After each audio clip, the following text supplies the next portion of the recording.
Les voix festivalières, ce sont les voix des publics du Festival d'Avignon et de ceux qui les observent. Il y a les données statistiques, bien sûr, mais il y a la chair des spectateurs et le grain de leur voix. Vous vous apprêtez à les entendre, ces voix de festivaliers ordinaires et extraordinaires, par l'entremise de textes qu'ils ont écrits ou qui les décrivent. Ces textes sont des sociogrammes, des extraits de thèses, d'ouvrages, d'entretiens et de notes issus des cahiers d'observation des chercheurs présents sur le terrain du Festival d'Avignon depuis plus de 20 ans.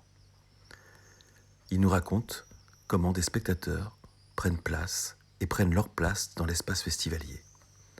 Les événements relatés ici se sont donc vraiment déroulés et les personnes décrites ont toutes existé, même si elles semblent parfois avoir quelques ressemblances avec des personnages imaginaires. Aujourd'hui, Stéphanie Pourquier-Jacquin lit un extrait d'un article écrit par Damien Malinas, Stéphanie Pourquier-Jacquin, Émilie Pamard et Raphaël Roth, paru dans la revue scientifique Communication et Langage en 2012, intitulé « Continuer le Festival d'Avignon, mythes et fonctions auteurs ». Les mythes sont des récits particuliers qui se reconnaissent suivant deux traits.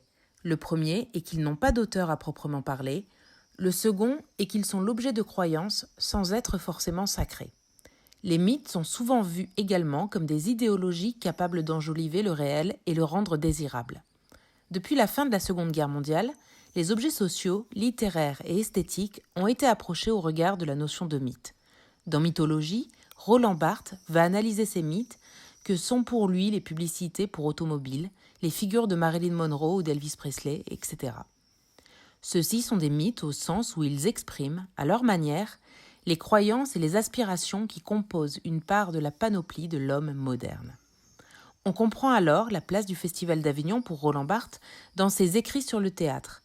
La dramaturgie de Villard confie réellement beaucoup au public, et si le public prend place si allègrement dans le dialogue, j'ai entendu des représentants de ce public plébisciter Don Juan, pièce dure, métallique, sans intrigue, sans femme et sans vedette, c'est précisément parce que c'est un public populaire, vaste, d'origine variée sans doute, mais surtout frais, neuf, où beaucoup découvrent le théâtre pour la première fois. Avignon a été la voie naturelle du théâtre populaire parce qu'Avignon est un lieu sans mensonge où tout est remis entre les mains de l'homme. Le Festival d'Avignon, c'est, d'une part, la face événementielle, celle qui caractérise l'événement en train de se produire, et d'autre part, la face mythique qui charge symboliquement l'événement. Ces deux faces ne sont pas exclusives, bien au contraire, elles se nourrissent mutuellement. À Avignon, il n'y a pas d'instance suprême qui régit l'ensemble de la manifestation telle qu'elle apparaît aujourd'hui. En conséquence, chacun peut s'octroyer la possibilité de construire son mythe du festival sans que cela soit officiellement contesté. Ainsi, chaque mythe contribue à réajuster une mythologie d'ensemble organisée dans une sorte de grand récit de l'aventure festivalière d'Avignon qui aurait pour mythe originel le mythe villarien. Celui-ci est systématiquement réinterprété par une foule d'héritiers souvent autodéclarés.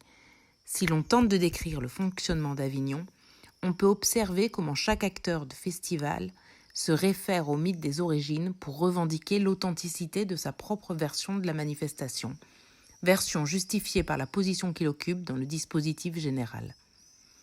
Le récit mythologique mobilise le paradigme des mythes du Festival d'Avignon au sein d'une polyphonie syntagmatique plus ou moins harmonieuse.